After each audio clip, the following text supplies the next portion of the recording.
Recentemente, navegando em fóruns à noite sobre a Segunda Guerra Mundial, li um comentário de uma mulher contando a história de sua família. O bisavô dela tinha 2 irmãos. Ambos eram meio judeus. A mãe deles era judia, o pai era alemão, segundo as leis raciais nazistas que tornavam os Mischlinge judeus parciais. Ambos lutaram na Wehrmacht, como muitos em sua posição. Serviram, combateram e fizeram o que soldados fazem. Apenas um sobreviveu. Após a guerra, com a Alemanha em ruínas e a Europa sem nada mais a oferecer, ele foi para Israel e lutou na Guerra de Independência de 1948 com as Forças de Defesa de Israel. Achei isso bem interessante, então comecei a pesquisar sobre o assunto. E sinceramente, quanto mais eu investigava, mais eu percebia que essa é uma história muito maior do que a maioria das pessoas imagina. Acho que milhares de judeus alemães provavelmente lutaram nas Forças de Defesa de Israel. E isso não é exagero quando você pensa a respeito, porque havia dezenas de milhares de Mischlinger, alemães meio-judeus, que serviram na Wehrmacht durante a guerra. Muitos esconderam suas origens, foram convocados mesmo assim, lutaram bravamente e sobreviveram às piores batalhas do conflito. Quando a guerra acabou, esses homens não tinham para onde ir. A Alemanha estava destruída e muitas vezes suas famílias haviam sumido. Mas eles tinham uma coisa, eles tinham experiência militar.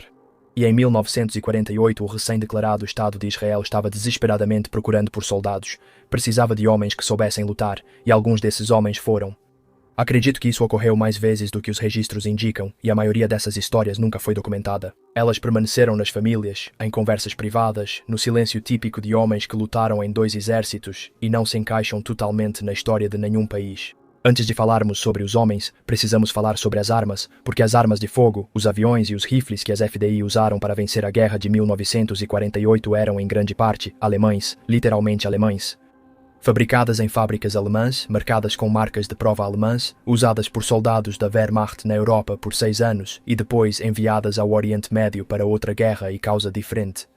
Essa história começa na Tchecoslováquia. Quando Israel declarou independência em 14 de maio de 1948, tinha aproximadamente 600 mil habitantes judeus e nenhuma cadeia de suprimentos militares funcionando.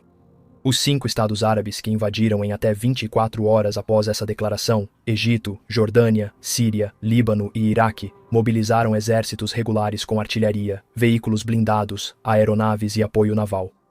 Estados Unidos e Grã-Bretanha embargaram a venda de armas na região. As grandes potências ocidentais observavam com cautelosa neutralidade. Israel tinha a Haganah, a organização paramilitar pré-Estado que vinha lutando contra milícias árabes durante o período da Guerra Civil e tinha as armas que esses combatentes conseguiram adquirir ou fabricar clandestinamente. O que faltava era poder de fogo para sobreviver a uma guerra convencional contra 5 exércitos ao mesmo tempo. Ben-Gurion sabia disso perfeitamente e já se preparava há meses. Seus agentes atuavam na Europa e América do Norte, buscando armas por meio de empresas de fachada, manifestos falsos e oficiais subornados. E o único governo disposto a negociar abertamente era um que ninguém esperava. A Tchecoslováquia, estado satélite soviético, apenas 3 anos após a ocupação nazista, possuía grande estoque de equipamentos militares alemães, produzidos por suas fábricas até as últimas semanas da guerra. Os tchecos precisavam de moeda estrangeira e Israel, de armas. Stalin, acreditando que um Estado judeu no Oriente Médio poderia pender para o socialismo e equilibrar a influência britânica, aprovou a ideia. O acordo foi firmado. O que Israel recebeu da Tchecoslováquia sob a Operação Balak não foi um amontoado de sobras e peças avulsas. Foi a espinha dorsal da força que venceu a guerra de 1948. 20 mil fuzis tchecos, carabinas 98K de ferrolho, a arma padrão da infantaria alemã durante toda a Segunda Guerra Mundial, a arma carregada pelos soldados da Wehrmacht da França até Stalingrado.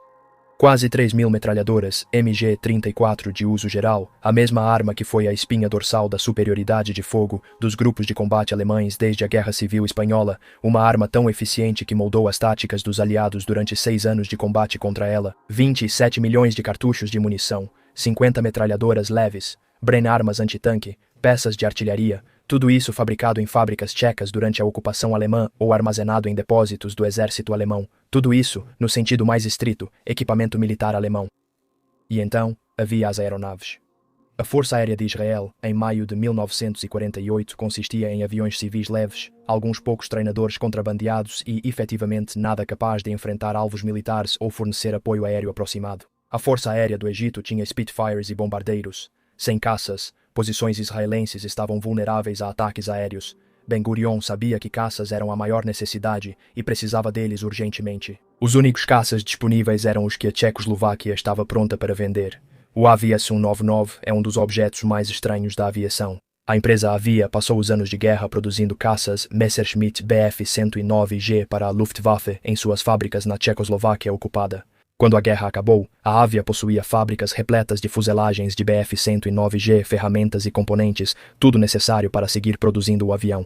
O problema era que o motor original, o Daimler-Benz DB605, não estava mais disponível. O que eles tinham em abundância era o Junkers Jumo 211F, o mesmo motor usado no bombardeiro Heinkel He-111. Ele era mais pesado, menos potente e respondia de forma diferente à fuselagem do que o DB605. O resultado foi um avião que parecia e era construído como um Messerschmitt 109, mas voava de forma totalmente diferente. Os pilotos tchecos o chamavam de Mezek, a mula. Suas características de manuseio eram, para ser educado, assassinas. O torque do motor fazia o avião girar bruscamente à esquerda na decolagem se o piloto não fosse preciso. O sincronizador das metralhadoras era tão ruim que alguns pilotos arrancavam as próprias pás da hélice em combate. Era muito difícil pousar, pois o trem de pouso era estreito e a aproximação não permitia erros. Israel comprou 25 deles por $190 mil cada, numa época em que um P-51 Mustang excedente era vendido nos Estados Unidos por $4 mil. Ben-Gurion pagou o preço porque não havia alternativa. Ele precisava de caças, e esses eram os únicos disponíveis. Apesar dos defeitos, eram Messerschmitts, pareciam e voavam como máquinas feitas para destruir aeronaves. Os pilotos israelenses chamavam-nos de Messers, usando o termo alemão para faca e a abreviação de Messerschmitt, e os pilotavam. Os 4 primeiros AVIA-199 chegaram a Israel em 20 de maio de 1948, 6 dias após a independência e 5 dias após a entrada dos exércitos árabes. Foram montados secretamente no campo de aviação de Ekron, sem que a inteligência egípcia soubesse. Em 29 de maio, uma coluna egípcia avançou pela costa do Mediterrâneo, ficando a menos de 32 quilômetros de Tel Aviv. Engenheiros israelenses explodiram uma ponte para detê-los. A ponte seria reparada pela manhã. Não havia forças terrestres israelenses para deter a coluna quando ela voltasse a se mover. 4 Messerschmitts decolaram do campo de aviação de Ekron e atacaram.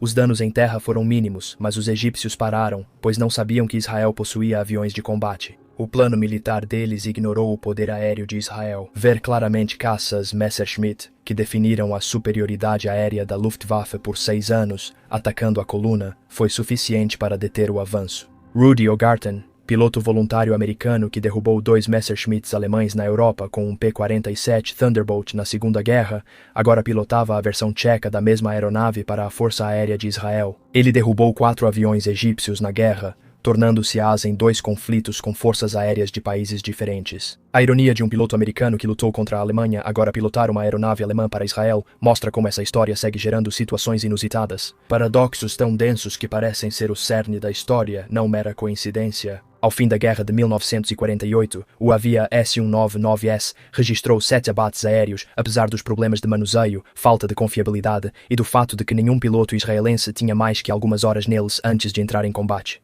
Anos depois, Ben-Gurion afirmou: as armas tchecas salvaram Israel. Ele afirmou que, sem elas, não teríamos sobrevivido, destacando que armas alemãs salvaram Israel.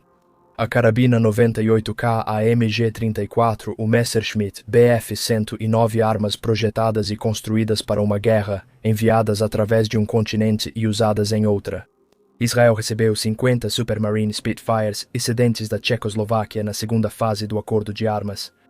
O Spitfire é um avião britânico, mas o caminho até Israel reflete as consequências da guerra. Decolaram de um antigo campo da Luftwaffe na Iugoslávia, com o aval do governo de Tito, em missões noturnas secretas, reabastecendo em paradas improvisadas até chegar ao território israelense. Um dos campos de aviação servia de apoio e tinha sido construído pelos alemães na ocupação.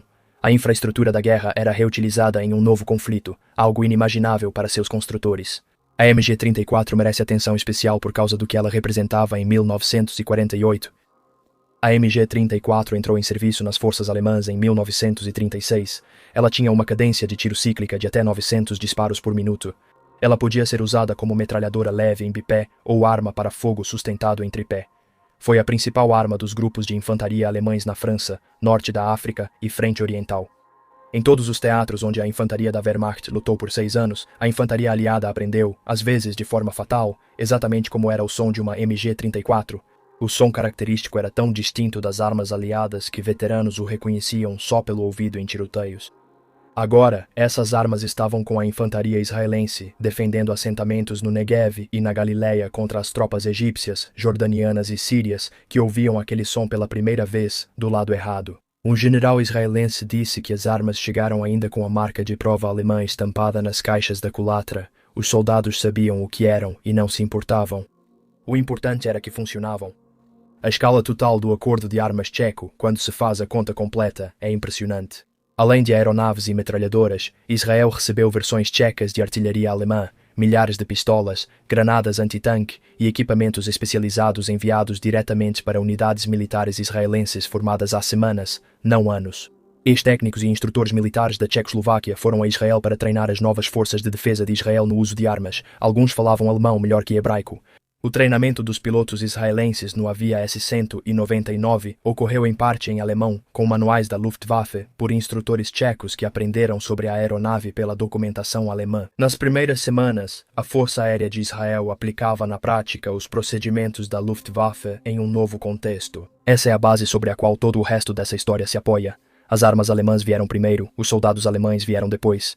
Para entender esses soldados, é preciso saber o impacto da guerra nesse grupo específico. O historiador Brian Mark Rigg passou os anos 1990 pedalando pela Alemanha e Áustria, entrevistando pessoas de porta em porta. Ele buscava os homens chamados de Mischlinger pelos nazistas, os judeus parciais, meio-judeus e judeus de um quarto, que se encaixavam nas categorias raciais das leis de Nuremberg de 1935. Ao compilar sua pesquisa, ele encontrou um número que surpreendeu até especialistas. Cerca de 150 mil homens de ascendência judaica parcial serviram na Wehrmacht na Segunda Guerra Mundial. Entre eles estavam marechais, generais, almirantes e oficiais condecorados em vários níveis. Cerca de 20 receberam a Cruz de Cavaleiro, maior honraria militar da Alemanha por bravura. Seu livro, Os Soldados Judeus de Hitler, publicado pela editora da Universidade do Kansas e vencedor do prêmio William E. Colby de História Militar, é referência no tema. Helmut Schmidt, ex-chanceler da Alemanha Ocidental, que havia servido como oficial da Luftwaffe durante a guerra, recomendou o livro como leitura essencial. Esses homens tinham uma posição quase indescritível. O Estado nazista os considerava contaminados, sua origem os tornava legalmente inferiores, restringia direitos e muitas vezes destruía famílias. Mas a Wehrmacht precisava de soldados, e muitos Mischlinge foram criados como alemães, sem identidade religiosa ou étnica ligada ao judaísmo. Eles cresceram celebrando o Natal, frequentando igrejas alemãs, falando só alemão e se considerando alemães em tudo que importava. As leis raciais não mudaram essa identidade, apesar da perda de direitos legais, por isso muitos serviram. Alguns foram recrutados à força, sem opção. Alguns se voluntariaram, pois o serviço militar era a única forma de mostrar lealdade e proteger a família. Alguns se voluntariaram por crescerem em famílias militares e não verem alternativa. Outros realmente acreditavam em defender a Alemanha, mesmo quando ela destruía pessoas de seu sangue. Segundo Rigg, a postura da Wehrmacht diante dos Mischlinger era errática, ambivalente e contraditória. Uma ordem de abril de 1940 exigia a dispensa das pessoas de ascendência judaica parcial do serviço militar, mas muitos comandantes a ignoraram por precisarem de soldados experientes. Um sistema de isenções permitia que pessoas pedissem a Hitler permissão para continuar servindo, e ele assinou pessoalmente centenas dessas ordens, analisando casos individuais mesmo durante crises operacionais. Em 1944, com a crise de mão de obra na Alemanha agravada, propuseram recrutar todos os Mischlinger, ignorando a política anterior. Nos últimos meses da guerra, homens dispensados em 1940 passaram anos em campos de trabalho, viram suas famílias destruídas pelo Estado que haviam servido e foram chamados de volta para defender cidades já em chamas. Esses homens tiveram experiência real em combate, lutando nas mesmas batalhas que os demais: Moscou, Stalingrado, Norte da África, Kursk e Normandia. Eles receberam as mesmas condecorações, sofreram as mesmas baixas, suportaram as mesmas condições. Werner Goldberg, um soldado de ascendência judaica parcial cuja fotografia apareceu em um anúncio de recrutamento nazista em 1939 com a legenda "O soldado alemão ideal", participou da invasão da Polônia. Erhard Milch, cuja origem judaica era conhecida nos altos escalões da Luftwaffe, tornou-se marechal de campo e supervisionou a produção industrial da Força Aérea. Göring, ao saber da origem de Milch, teria dito que definiria quem era judeu na Luftwaffe. Não eram figuras ocultas atuando à margem. Eles foram essenciais para o esforço militar alemão. O importante aqui é o destino desses homens após 1945.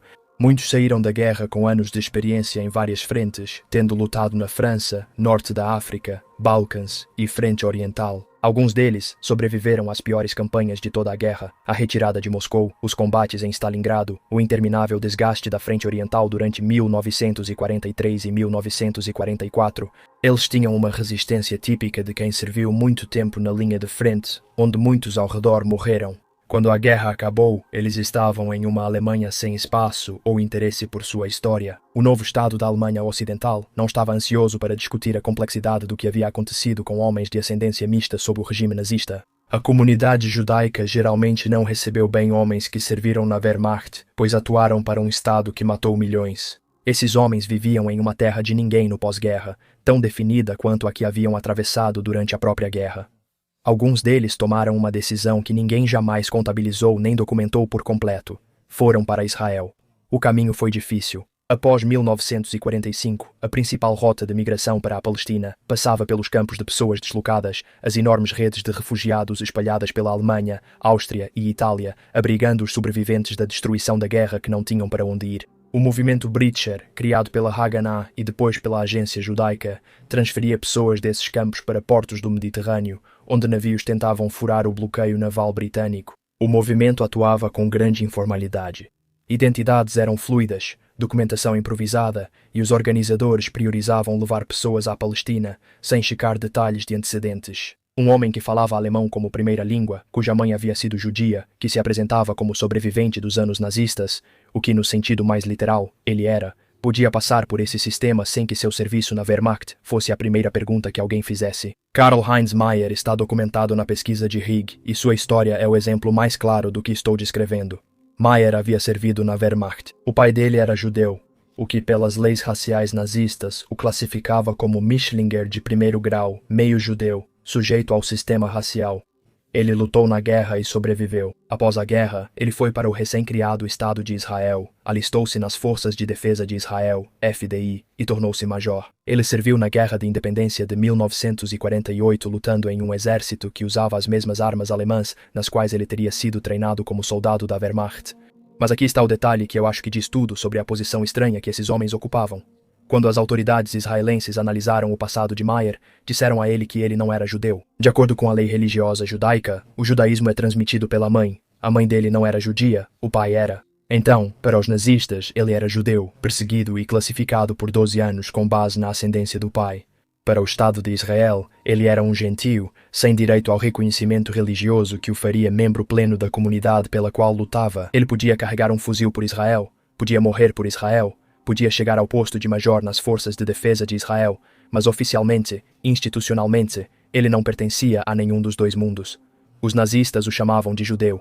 Os israelenses o chamavam de goi. Lutou pelos dois países, mas não foi reconhecido por nenhum. Sempre lembro dessa história ao refletir sobre o vídeo, pois as narrativas tradicionais da Segunda Guerra Mundial e da fundação de Israel giram em torno da clareza. Inimigo, vítima, herói e uma história de origem bem definidos.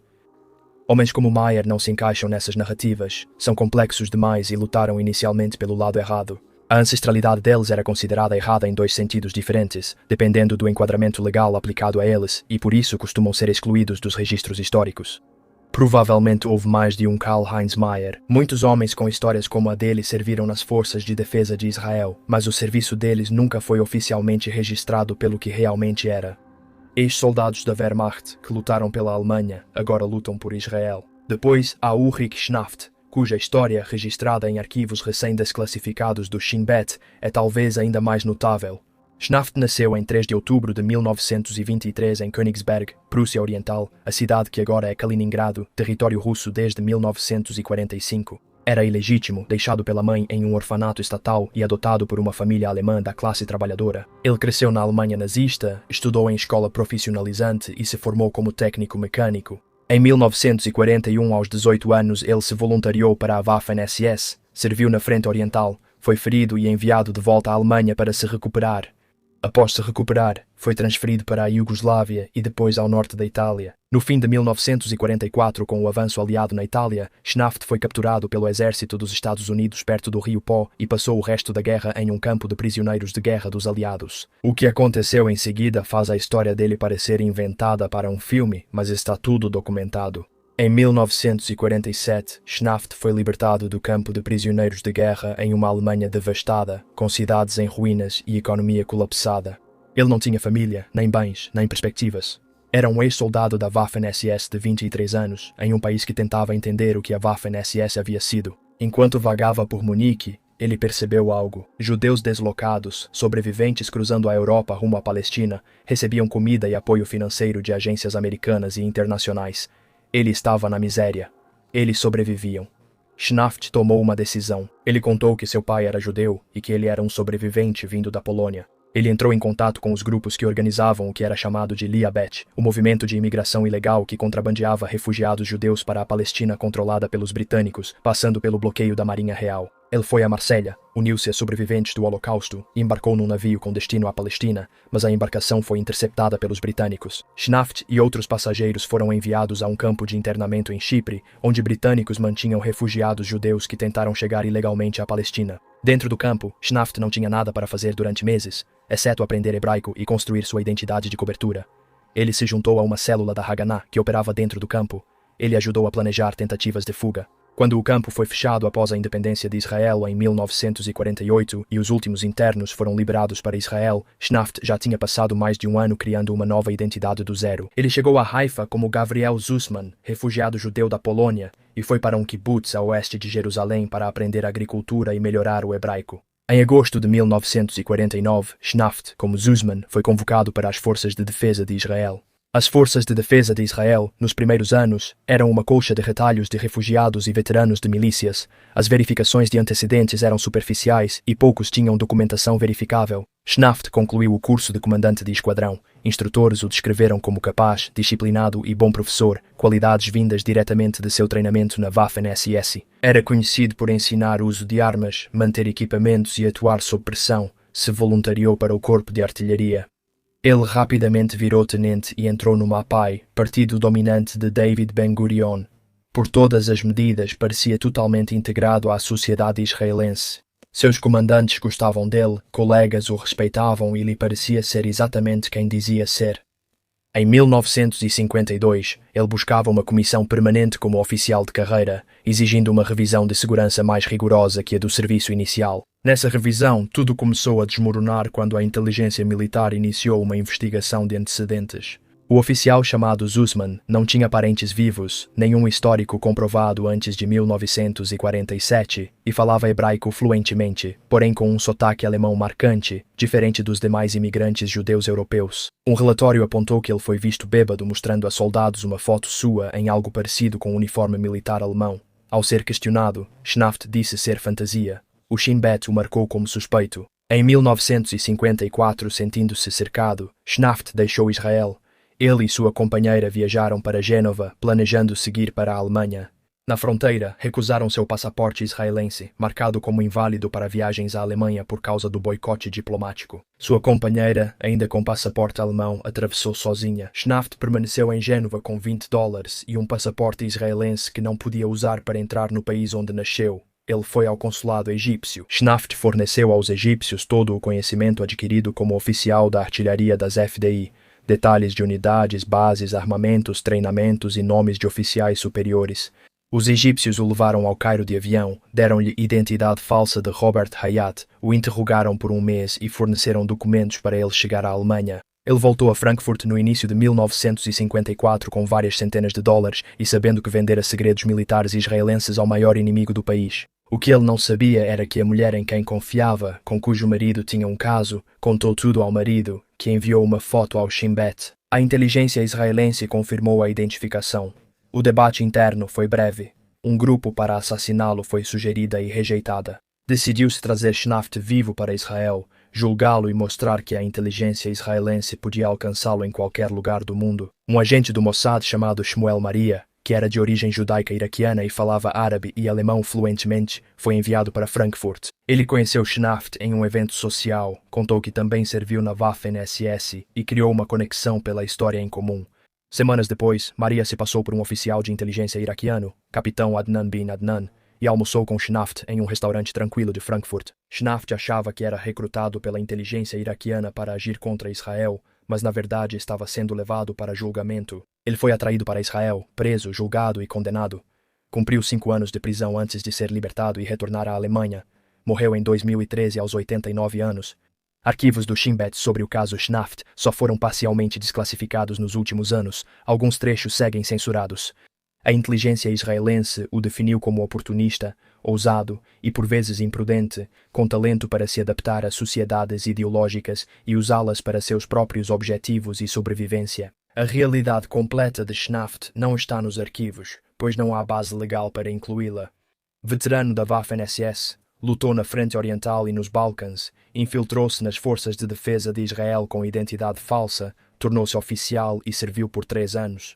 No caos inicial do Estado de Israel, com necessidade urgente de soldados e checagens superficiais, homens como ele conseguiram ingressar nas forças de defesa, mesmo não sendo procurados. O contexto mais amplo de tudo isso é o Gashal, o acrônimo para o hebraico Gius Hutzla Aretz, que significa recrutamento no exterior. Programa oficial das Forças de Defesa de Israel que recrutou voluntários judeus estrangeiros na Guerra de 1948. Aproximadamente 23 mil pessoas passaram pelo Gashal, a maioria delas recrutada nos campos de deslocados na Alemanha, Áustria e Itália, nas redes de refugiados espalhadas pela Europa após a guerra. Eram pessoas que sobreviveram ao regime nazista de algum modo e agora seguiam para o novo Estado. Os recrutas do Gashal foram cerca de 25% do efetivo das FDI e 33% dos combatentes da linha de frente na Guerra de 1948. Eles tiveram um peso desproporcional nas unidades de infantaria que enfrentaram os combates mais difíceis. A Guerra de 1948 não foi um conflito menor. Foi uma luta existencial em várias frentes contra 5 exércitos árabes, com batalhas tão brutais quanto as ocorridas na Europa 3 anos antes. Em distâncias mais próximas, em escalas menores, com menos equipamento de ambos os lados, mas com exatamente o mesmo em jogo. Na Batalha de Latrun, as forças israelenses tentaram 3 vezes tomar uma delegacia fortificada que controlava a estrada para Jerusalém, mas foram repelidas com pesadas baixas. Operação Nakshun, ofensiva para romper o bloqueio árabe de Jerusalém, travada nas colinas da Judeia contra forças árabes irregulares bem posicionadas. Operação Yoav, em outubro de 1948, que expulsou o exército egípcio do deserto de Negev por meio de uma combinação de ataques aéreos, investidas blindadas e assaltos de infantaria que destruíram 2 brigadas egípcias em 2 semanas. Essas operações foram feitas por um exército criado há poucos meses, usando armas vindas de navio da Tchecoslováquia semanas antes dos combates. Liderado por oficiais, muitos ex-comandantes de milícias sem experiência militar convencional e soldados recrutados em campos de refugiados europeus sem antecedentes verificados. Os homens que passaram por Gashal e passaram a integrar a infantaria das FDI nessas batalhas incluíam, entre eles, veteranos da Wehrmacht e da Waffen-SS que haviam cruzado o Mediterrâneo e chegado a um novo país. Alguns deles haviam lutado em Stalingrado, alguns haviam lutado na Normandia, alguns haviam defendido a frente oriental durante as catastróficas retiradas alemãs de 1943 e 1944. E agora eles estavam no Negev, ou na Galileia, ou no corredor de Jerusalém, carregando fuzis alemães, disparando metralhadoras alemãs contra exércitos árabes que também, em muitos casos, usavam armas alemãs capturadas e eram aconselhados por ex-oficiais alemães que haviam entrado para o serviço do Egito e da Síria após 1945. As armas alemãs estavam dos 2 lados da guerra de 1948. A experiência militar alemã estava dos 2 lados da guerra de 1948. As carreiras dos homens que serviram ao Terceiro Reich após a guerra tomaram vários rumos. Alguns foram para Israel, outros para o Egito, legião estrangeira francesa na Indochina, serviços de inteligência ocidentais ou buscaram vidas tranquilas em países sul-americanos que não faziam muitas perguntas. O que a guerra produziu no nível humano não foi clareza, mas dispersão. Homens se espalharam por todos os cantos do mundo pós-guerra, levando consigo suas habilidades e experiências e as utilizando em conflitos que não tinham relação óbvia com aquele para o qual haviam sido originalmente treinados para lutar. Há também o Mahal, voluntários estrangeiros que vieram como combatentes individuais, não pela rede de deslocados. Aproximadamente 4.400 voluntários do Mahal vieram de 58 países. A maioria era judia, do Reino Unido, dos Estados Unidos, do Canadá e da África do Sul. A maioria serviu em exércitos aliados na Segunda Guerra Mundial. O Mahal contribuiu de forma desproporcional para a Força Aérea de Israel. Durante a Guerra de 1948, o inglês era usado com mais frequência que o hebraico nas comunicações operacionais da Força Aérea de Israel. Muitos pilotos e membros da equipe de solo eram americanos, canadenses, sul-africanos e britânicos, vindos do serviço aliado, trazendo habilidades que a recém-criada Força Aérea de Israel não teria como desenvolver sozinha. Ben-Gurion descreveu a contribuição do Mahal como qualitativa e não quantitativa, não sendo decisiva em termos de números, mas sim em termos de capacidade. Entre os voluntários mais notáveis do Mahal estava David Mickey Marcus, judeu-americano e coronel que serviu na equipe de Eisenhower na campanha europeia e participou das conferências aliadas em Teherã, Yalta e Potsdam. A agência judaica o recrutou no final de 1947.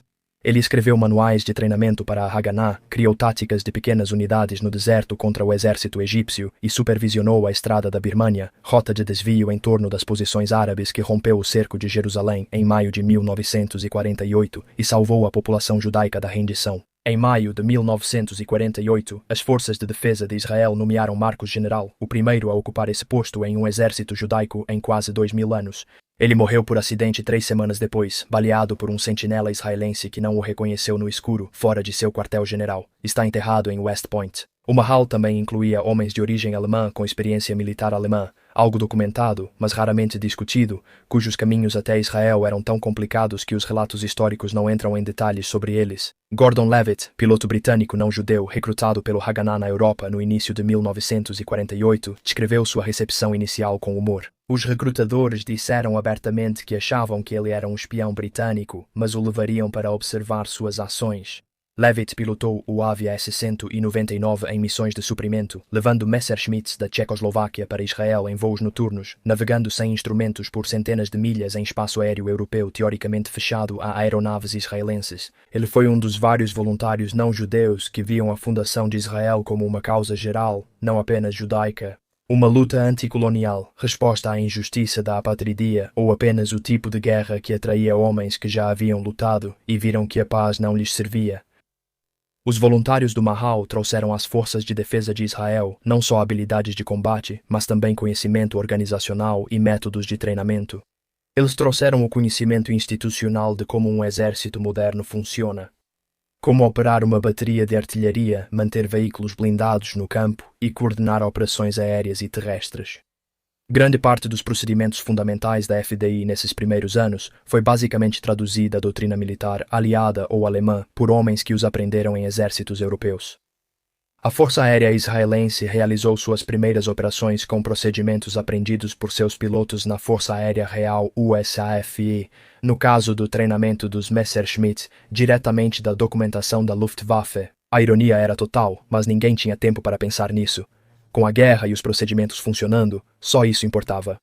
E há ainda Otto Skorzeny, cuja história pertence a outra década, mas é talvez o capítulo mais extraordinário de tudo isso. No começo dos anos 1960, Israel já era um Estado em pleno funcionamento há 15 anos.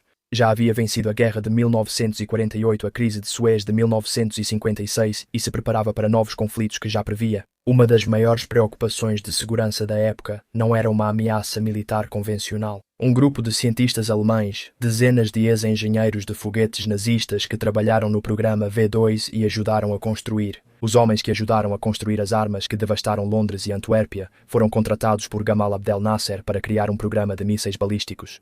A Fábrica 333, como o programa era chamado, foi criada para fabricar mísseis superfície-superfície com alcance até Tel Aviv.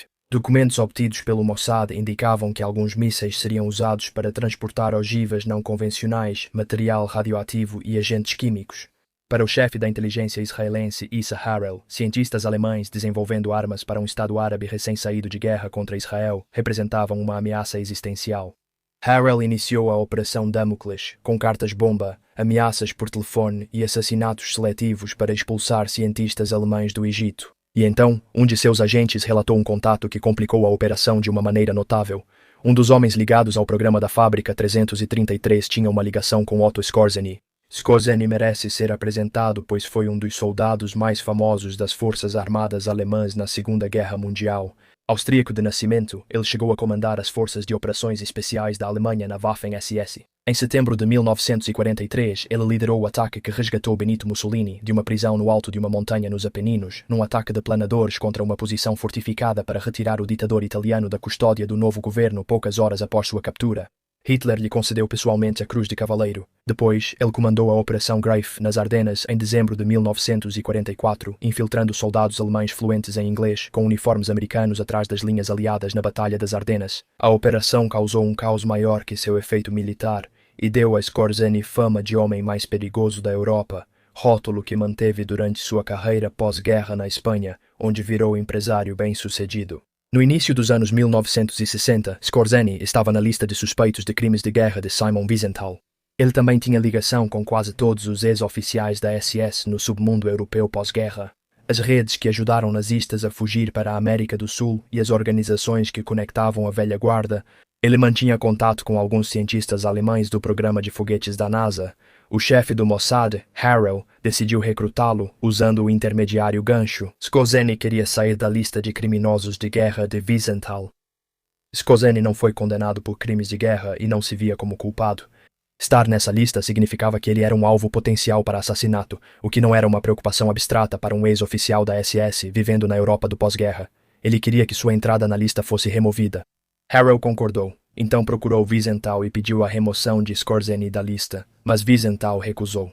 O Mossad falsificou uma carta de Wiesenthal confirmando a remoção e entregou a Skorzeny, que viajou a Israel e recebeu instruções em instalações do Mossad. Ele foi levado ao Yad Vashem, o memorial do Holocausto, sem demonstrar remorso ou culpa. Psicólogos do Mossad concluíram que ele não tinha senso moral convencional, mas podia atuar eficazmente como ativo. Por questões práticas, o seguro de vida da operação e sua empolgação aparente por retornar ao trabalho clandestino, ele voltou à Europa e começou a entregar. Ele foi ao Egito e fez uma lista detalhada dos cientistas alemães da Fábrica 333, incluindo nomes, endereços, familiares e conexões. Ele revelou empresas europeias de fachada que compravam e enviavam peças para o programa de mísseis, enviou ao menos uma carta-bomba e participou de pelo menos um assassinato. O assassinato de Heinz Krug, empresário de Munique, cuja empresa era uma das principais fachadas da Fábrica 333. Krug desapareceu em setembro de 1962 e nunca foi encontrado. Segundo os jornalistas israelenses Jossi Melman e Dan Raviv, que acessaram arquivos do Mossad, Skorzeny atirou. Joseph Hanan, agente do Mossad que controlava Skorzeny, perdeu mãe e irmão no Holocausto. Ele tinha mais motivos pessoais que quase todos para desprezar Otto Skorzeny e tudo o que ele representava. Ainda assim, ele o fez porque a ameaça dos cientistas alemães para Israel era real, assim como o acesso de Skorzeny a eles. No mundo da inteligência, importa mais o que um homem pode fazer agora do que o que já fez. Quando Skorzeny morreu em Madrid, em 1975, ex-oficiais da SS se reuniram em sua cerimônia fúnebre em Viena e fizeram a saudação nazista sobre seu caixão. Joseph Hanan, aposentado, também estava lá naquele dia. Ele viajou por conta própria para homenagear seu ex-agente. Ele não explicou publicamente o motivo de estar lá. A Operação Damocles terminou não por sucesso total, mas porque Ben-Gurion, pressionado pela ministra das Relações Exteriores Golda Meir, que fortalecia relações entre a Alemanha Ocidental e Israel, mandou Harel recuar. O relacionamento diplomático com a Alemanha Ocidental, incluindo o fornecimento secreto de armas e apoio financeiro, era mais importante que eliminar o programa da Fábrica 333. Harel renunciou devido a essa decisão. No fim de 1963, quase todos os cientistas alemães já tinham deixado o Egito devido à pressão israelense e às dificuldades de trabalhar no sistema caótico de aquisição de Nasser. O que isso significa? Acho que isso resulta em uma história sobre o que a guerra realmente faz com as pessoas e com as categorias. A Segunda Guerra Mundial produziu um tipo muito específico de pessoa. Homens que não se encaixavam nas categorias em que o mundo do pós-guerra queria colocá-los. O Michelin, que combateu pela Alemanha e depois por Israel. O veterano da Waffen-SS que se tornou oficial das FDI. O ex-comando nazista que virou assassino do Mossad. Esses não são casos isolados ou anomalias. Eles são o que acontece quando uma guerra que mata dezenas de milhões de pessoas ao longo de 6 anos cria um desfecho para o qual ninguém estava preparado. As armas contam a mesma história de uma forma mais concreta. O Karabiner 98K foi projetado na Alemanha, produzido em fábricas alemãs, carregado por soldados alemães por toda a Europa ocupada. Ele foi parar na infantaria israelense defendendo a Galileia contra tropas sírias, que também usavam armas alemãs capturadas. O Messerschmitt Bf-109, o principal caça alemão de toda a guerra, voou suas últimas missões de combate com a estrela de Davi pintada em sua fuselagem. A MG-34, que havia dizimado a infantaria soviética na frente oriental, foi usada para defender Kibbutzim no Negev. Isso não é uma metáfora. Esses fatos são comprovados por fotos, inventários oficiais e relatos de quem esteve presente. Ben-Gurion sabia o que fazia ao fechar acordo com a Tchecoslováquia. Ele sabia que estava formando um Estado judeu com armas do regime que tentou destruir os judeus. Ben-Gurion afirmou que armas tchecas e alemãs salvaram Israel e não tinha vergonha disso. Ele era um homem prático em uma situação impossível, e homens práticos aproveitam o que está disponível. Os soldados são menos documentados. Os Karl-Heinz Myers e os Ulrich Schnafts estão registrados na história em parte por acaso. Meyer, pois Rigo o encontrou por acaso enquanto pedalava pela Alemanha coletando entrevistas, e Schnaft devido ao caso de espionagem que levou à desclassificação de arquivos de inteligência. Homens que passaram pelo Gachau, pelos campos de deslocados e entraram nas FDI sem registro de serviço na Wehrmacht não constam em nenhum registro.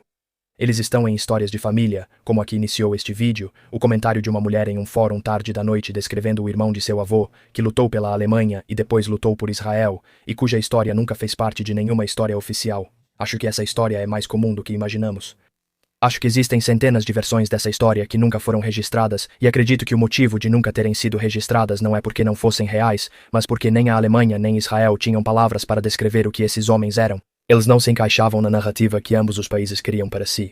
As armas eram mais fáceis de admitir. É possível fotografar um Messerschmitt com estrela de Davi na fuselagem ou soldados israelenses com rifles K-90 e 8 com marcas de prova alemãs. Essas imagens podem estar em um livro de história como curiosidade ou ironia, uma consequência inesperada da guerra. Já os homens são mais difíceis de admitir. Os homens exigem que você veja a guerra como algo que confundiu lealdade, identidade, nacionalidade, inimigos e aliados, deixando uma geração que só sabia uma coisa e buscava onde aplicá-la. Alguns acabaram em Israel. Alguns encontraram a legião estrangeira francesa no Vietnã e outros o Egito de Nasser, treinando os mesmos exércitos árabes que as FDI combatiam. As categorias da Guerra Fria não comportavam os resultados da Segunda Guerra Mundial. Assim, muitas dessas histórias ficaram restritas às famílias, conversas privadas e em comentários em fóruns, tarde da noite, de mulheres falando sobre os irmãos de seus bisavós, até que alguém investigou e percebeu que era algo muito maior do que se pensava. É sobre isso que este vídeo tratou. As armas alemãs que venceram a guerra de 1948, os soldados alemães que lutaram no exército que as utilizou. E o silêncio específico que envolveu ambos por 75 anos. Essa história não se encaixa na narrativa que todos tentavam contar.